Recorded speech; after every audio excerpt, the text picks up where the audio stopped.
بسم اللہ الرحمن الرحیم۔ ناظرین السلام علیکم، میں ہوں سید محسن رضا، آپ دیکھ رہے ہیں میرے ڈیجیٹل چینل۔ میں امید کرتا ہوں آپ خیریت سے ہوں گے، اور میری دعا ہے کہ اللہ تعالیٰ آپ کو اور آپ کے اہل خانہ کو اپنی حفاظت میں رکھے۔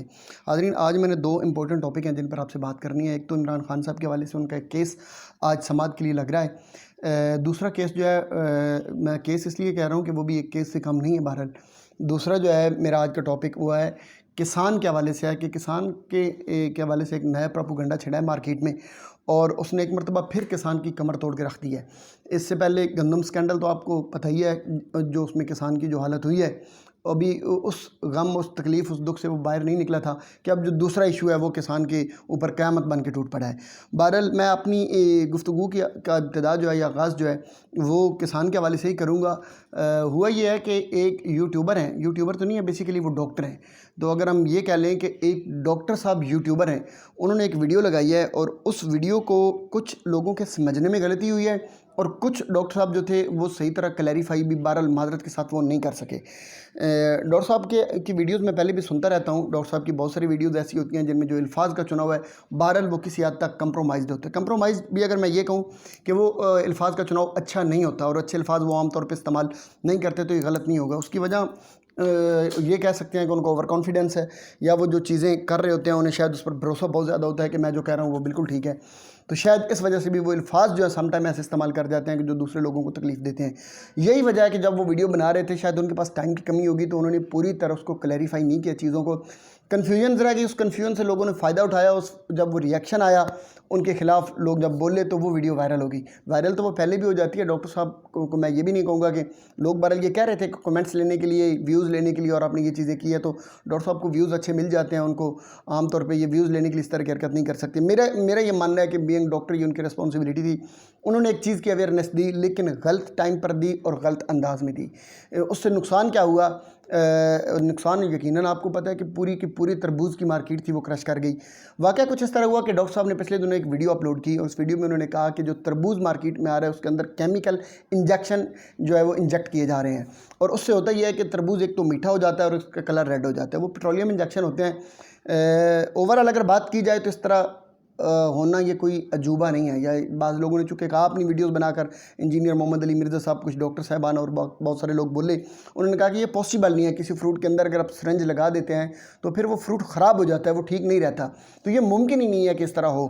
تو بالکل اس بات سے 100% میں متفق ہوں، اور ایسا ہی ہوتا ہے، لیکن اس کو تھوڑا سا سمجھنے کی کوشش کریں۔ ڈاکٹر عفان کیسر صاحب نے یہ بات کی تھی کہ پہلی بات یہ ہے کہ انہوں نے کہا تھا کوئی 10% ہوتا تھا، اس کی انہوں نے کلیریفائی بھی کیا بعد میں اپنی جو انہوں نے ویڈیو دی اس میں انہوں نے کہا کہ میرا یہ مطلب تھا بات کرنے کا، لیکن وہ بھی ٹھیک طرح سے معذرت کے ساتھ آپ کلیریفائی نہیں کر سکے۔ انہوں نے کہا کہ 10% اس طرح ہو رہا ہے، تو باقی چیز اس میں نہیں ہوتی ہیں۔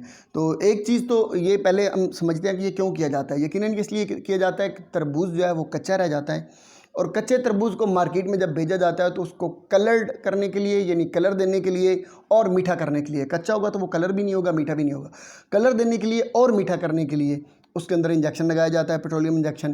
اور ڈاکٹر صاحب یہی کہہ رہے تھے کہ نہ تو وہ کسان لگا رہا ہے، نہ وہ منڈی میں لگ رہا ہے، وہ جا کے اینڈ یوزر کو جب بیچنا ہوتا ہے، سیل کرنا ہوتا ہے، تو جو ڈسپلے پہ لے کے بیٹھا ہے بندہ، یہ حرکت وہ کر رہا ہے۔ ایبسلیوٹلی یہ پاسبلٹی ہے، یہ نہیں ہو سکتا کہ یہ نہیں کیا جا سکتا ہوگا۔ اب اس میں ایک چیز تو بڑی کلیئر ہوگی کہ جو سرنج والا معاملہ ہے اس سے فروٹ خراب ہو جاتا ہے، جہاں یہ بات ٹھیک ہے وہاں یہ بھی بات بالکل ٹھیک ہے کہ اگر آپ سیل کرنے سے تھوڑی دیر پہلے اگر اس کو آپ سرنج لگا رہے ہیں تو کوئی مسئلہ نہیں ہے، وہ خراب نہیں ہوگا اس طرح اتنا جلدی، کیونکہ جس نے لے کے جانا ہے شام تک تو اس نے کھا لینا ہے۔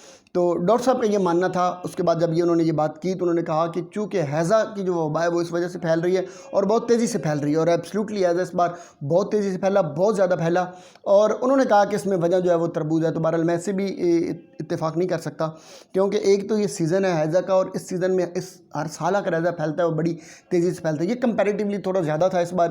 اس کی وجہ یہ تھی، ایک تو 15-20 دن پہلے ایک وائرل بھی چل رہا تھا ہیضہ جو بچوں میں بہت زیادہ تھا، تب تو شاید تربوز ابھی آیا بھی نہیں ہوگا۔